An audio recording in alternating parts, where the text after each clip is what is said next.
Abel would look at when he was doing his inspection.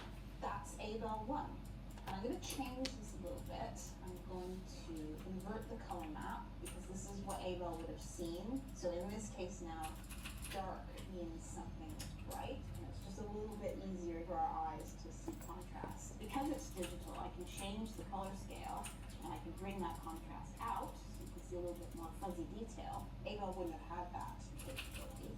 And so here's a galaxy, members. They had to be within a certain radius that depended on the distance to the cluster, but it was quite a generous one, so it's put that here, indeed. And 2 magnitudes fainter. So magnitudes are a funny unit that astronomers use to measure brightness, but essentially sort of a factor of 6 in influence. Analog. So there you go. That's just Abel 1.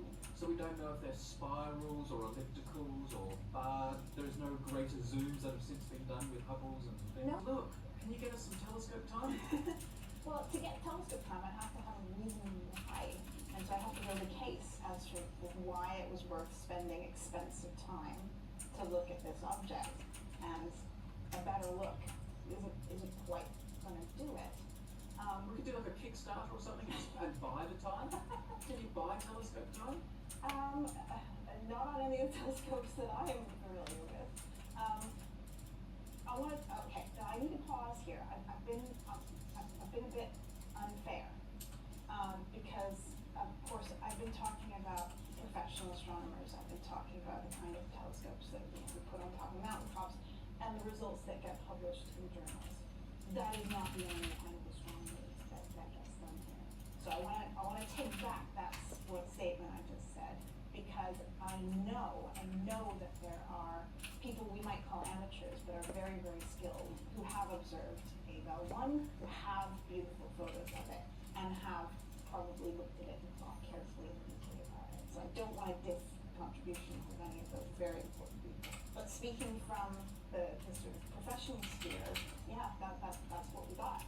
But I thought this would be interesting. So the reason I started this video is I said I have used the Abel catalog many times, and that's because I study clusters of galaxies. And the Abel catalog encompasses all of the nearby clusters of galaxies, okay, the ones that we've been able to see, for quite a long time. And for some of those are as familiar to me as my own address. So Abel 2218, Abel 2219, Abel 1689. If you showed me a picture of them, I would recognize them instantly. And so I thought it was quite interesting, the anonymity of Abel 1 in contrast.